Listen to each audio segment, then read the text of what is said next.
नमस्कार, मी रेश्मा आणि सगळ्यांचं माझ्या व्हिडिओमध्ये स्वागत आहे। तर आजच्या व्हिडिओमध्ये आपण पातोळ्या कशा बनवायच्या ते बघणार आहोत।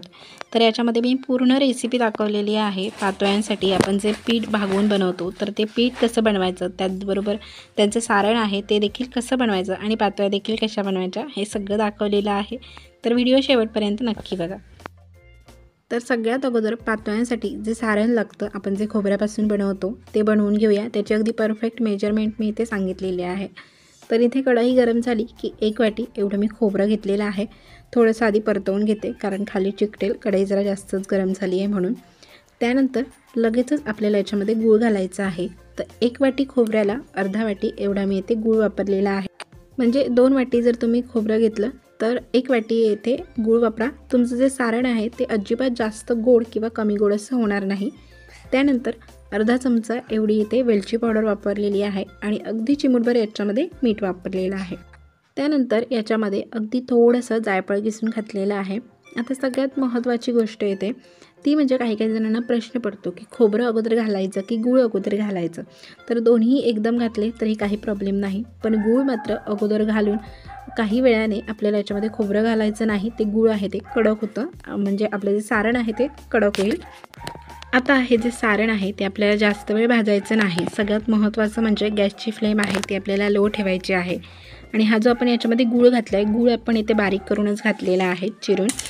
तर तो गूळ आहे तो या खोबऱ्यामध्ये ज्यावेळी पूर्णपणे वितळेल त्यावेळी आपण गॅसची फ्लेम बंद करून टाकायची। मध्ये मध्ये आपण आपल्या चमच्याने अशा पद्धतीने गूळ दाबून घ्यायचा, त्याच्यामुळे काय होईल की आपलं सारण थोडंसं लवकर होईल। तर आता बघू शकता इथे गूळ वितळत आलेला आहे। कुठे कुठे बारीक असे गुळाचे कण आहेत, पण ते देखील वितळून जातील, त्याच्यामुळे मी थोडंसं कंटिन्युअसली हलवते। आता बघू शकता सारण इथे तयार होत आलेलं आहे। पूर्णपणे गूळ याच्यामध्ये वितळलेला आहे। आता या सारणामध्ये जर तुम्हाला काजू बदाम असं काही हवे असेल तर ते देखील तुम्ही घालू शकता, पण मी इथे याचा काहीच वापर केलेला नाही। आता सारण इथे माझं रेडी झालेलं आहे। थंड होण्यासाठी मी हे बाजूला ठेवते। त्यानंतर इथे आपण पीठ भागवून घेऊया, म्हणजे पातोळ्यासाठी आपल्याला जे पीठ लागणार आहे ते करूया। आता काही जणांना भागवून पीठ कसं बनवायचं त्याचं परफेक्ट प्रमाण कळत नाही, म्हणजे किती पिठाला किती पाणी घ्यायचं। तर मी इथे 3 वाटी एवढं पाणी घेतलेलं आहे। पाण्याला चांगली उकळी आली की मग आपल्याला त्याच्यात पीठ टाकायचं आहे। तर 3 वाटी पाण्याला मी 2 वाटी एवढं इथे पीठ वापरलेलं आहे। म्हणजे जेवढं तुम्ही पीठ घ्याल त्याच्यापेक्षा 1 वाटी एक्स्ट्रा आपल्याला पाणी घ्यायचं आहे। तर आता बघू शकता पाण्याला चांगली उकळी आलेली आहे। त्याच्यामध्ये मी अगदी चिमूटभर एवढं मीठ टाकते, म्हणजे जे पातोळे आहेत ते थोडेसे अळी लागणार नाहीत याच्यामध्ये। नाही घातलं तरी काही प्रॉब्लेम नाही। त्यानंतर याच्यामध्ये हे पीठ घातले, थोडंसंच होतं त्याच्यामुळे सगळं एकदम घातलं आणि अशा पद्धतीने लाटण्याने आपल्याला हे मिक्स करून घ्यायचं आहे। जर पिठाची क्वांटिटी जास्त असेल तर काय करायचं, एका हाताने पीठ घालायचं आणि एका हाताने लाटण्याने आपल्याला याला हलवून घ्यायचं आहे। आता तुम्ही म्हणाल मी इथे पलिता का वापरलेला नाही, तर पलिताने हे व्यवस्थित मिक्स होणार नाही। लाटण्याने हे जे पीठ आहे ते व्यवस्थित मिक्स होतं। बघू शकता कुठेही पीठ सुकं राहिलेलं नाही आणि पाण्याचं प्रमाण अगदी परफेक्ट झालेलं आहे। आता हे 5 ते 7 मिनिटासाठी असं साईडला ठेवून देते, कारण हे खूपच गरम आहे, त्याच्यामुळे हाताने आपल्याला ते मळायला शक्य होणार नाही, त्याच्यामुळे साईडला ठेवते। आता थोडंसं थंड झालं की मग बघूया, हे सगळं एका ताटामध्ये पीठ काढून घेते। तर अजूनही हे पीठ गरम आहे, तुम्हाला दिसत असेल पिठामधून अशा वाफा येतात, पण तरी देखील थंड पाण्याचा हात लावून आपल्याला हे मळायचं आहे। जास्त वेळ आपल्याला हे कोरडं होईपर्यंत ठेवायचं नाही, म्हणजे जास्त थंड होईपर्यंत ठेवायचं नाही। तर त्याच टोपामध्ये मी असं थंड पाणी घेतलं आहे आणि असं पाण्याचा हात लावून आपल्याला हे पीठ मळून घ्यायचं आहे। तर बघू शकता मध्ये मध्ये मी असं पाणी लावते, ज्याच्यामुळे काय होईल की आपला हात जास्त भाजणारही नाही आणि पीठही आपलं मस्त सॉफ्ट असं मळून होईल। तर जसं आपण मळत जातो ना तसं हे पीठ थंड होईल, त्याच्यामुळे मग जास्त हाताला चटके बसणार नाहीत। आता सध्याला हे गरम आहे, मला खूप जास्त गरम लागते, पण तरी देखील मी थंड पाण्याचा हात लावते आणि मळते, त्याच्यामुळे ते जास्त काही गरम असं लागत नाही आहे। तर थोडं थोडं करून आपल्याला हे पीठ मळून घ्यायचं आहे। मी बघू शकता 2 भाग करून घेतलेले आहेत आणि पीठ मळून घेते। पूर्ण जर एकच गोळा केला तर तो व्यवस्थित मळायला आपल्याला होणार नाही, त्याच्यामुळे। तर हे जे आपण पीठ भागवलेलं आहे ना, अगदी अशाच पद्धतीचं पीठ आपण भाकरीसाठीही भागवतो। सेम मेजरमेंट घ्यायची। मोदक बनवायचे असतील तर तेव्हा देखील हीच मेजरमेंट घ्यायची आणि सगळ्यात महत्त्वाचं म्हणजे हे जे पीठ आहे ते व्यवस्थित मळून घ्यायचं, थोडं जास्त वेळ मळायचं। याच्यामुळे आपली भाकरी आहे ती देखील मस्त मऊ लुसलुशीत होते. पातोळ्या किंवा मोदक असतील तर ते साईडने असे फुटत नाही आणि भाकरीही साईडने अशी फुटत नाही. तर त्याच्यामुळे आपल्याला हे व्यवस्थित मळून घ्यायचं आहे. आता हे माझं मळून होत आलेलं आहे, बघू शकता मस्त असं मळलेलं आहे, तुम्हाला बघूनच कळत असेल. तर आता इथे बघू शकता माझं पीठ मळून झालेलं आहे. पीठ मळून झालं की लगेचच आपल्याला पातोळ्या किंवा मोदक जे काही बनवायचं आहे ते करायला घ्यायचं आहे. आणि पीठ जर आपण असंच ठेवलं तर ते पीठ कोरडं पडेल, मग एवढं मळलं त्याचा काहीच उपयोग नाही. तर पातोळ्यांसाठी मी इथे अशी हळदीची पानं स्वच्छ धुवून घेतलेली आहेत. तर बघू शकता हळदीची पानं लांब असतात, तर तेवढ्या लांबीच्या आपण इथे पातोळ्या बनवू शकत नाही. त्याच्यामुळे या पानांना मी कट करून घेते. तुम्हाला जेवढी साईज हवी तेवढ्या साईजमध्ये ही पानं अशी कट करून घ्या. तर आता आपण पातोळ्या कशा बनवायच्या ते बघूया. तर पानं मी एवढ्या साईजमध्ये कट केलेली आहे, याच्यापेक्षा लहानही करू शकता तुम्ही. तर बघू शकता मी इथे एक असा एवढा गोळा घेतलेला आहे.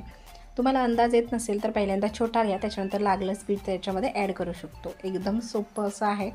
तर पानाला मी इथे थोडंसं असं पाणी लावून घेतलेलं आहे, तेलाचा वापर अजिबात केलेला नाही. त्यानंतर हाताला आपल्याला अशा पद्धतीने पाणी लावायचं आहे आणि हे पीठ आपल्याला या पानावरती पसरवून घ्यायचं आहे. तर साईडची थोडी जागा मी अशी ठेवलेली आहे, पूर्ण कटोकट हे पीठ पसरवून घेतलेलं नाही, कारण नंतर आपल्याला हे फोल्ड करायचं आहे त्यावेळी पीठ वगैरे बाहेर येतं. त्याच्यामुळे मी पूर्ण असं कटोकट पसरवून घेतलेलं नाही. आता बघू शकता तुम्ही याच्यामध्ये एका साईडला असं मी सारण घातलेलं आहे, किंवा तुम्ही मधोमधही घालू शकता. तर एका साईडला घातलं, त्याच्यानंतर आपल्याला हे असं बंद करून घ्यायचं आहे. एकदम सिंपल असं आहे. तर बघू शकता साईडच्या कडा मी अशा हातानेच दाबून घेते. तर लक्षात ठेवा पानाची जी टोकं आहेत ना ती मात्र बरोबर यायला पाहिजे, आतमधलं जे आहे ते बरोबर चिपकून जाईल. तर बघू शकता खूप छान असा आकार आलेला आहे. आता इथे एक्स्ट्राचं पान होतं ते मी अशा पद्धतीने कापून टाकलेलं आहे, म्हणजे आपल्या पातोळ्यांना छान असा शेप येईल. तर इथे अजून एक मी तुम्हाला दाखवते की मी कशा पद्धतीने केले. तर हे मी अख्खं पान घेतलं, त्याचे मी 2 भाग केलेले आहेत. त्याच्यानंतर पिठाचा गोळा घेऊन जसं सेम दाखवलं तसं पानाला थोडंसं पाणी लावून घ्यायचं. त्याच्यानंतर हे पूर्ण पीठ आहे ते पसरवून घ्यायचं, मध्ये मध्ये असा पाण्याचा हात लावायचा. याच्यावरती सारण ठेवायचं एका साईडला किंवा मधोमध ठेवलं तरी चालेल, आणि त्याच्यानंतर यांना मधून फोल्ड करून घ्यायचं. आणि जर उरलेला पानाचा भाग असेल तर तो आपण कापून टाकायचा, उगाच एक्स्ट्राचा भाग नको, कारण ज्यावेळी आपण ते उकडवायला ठेवतो त्यावेळी उगाच जागा हे होते.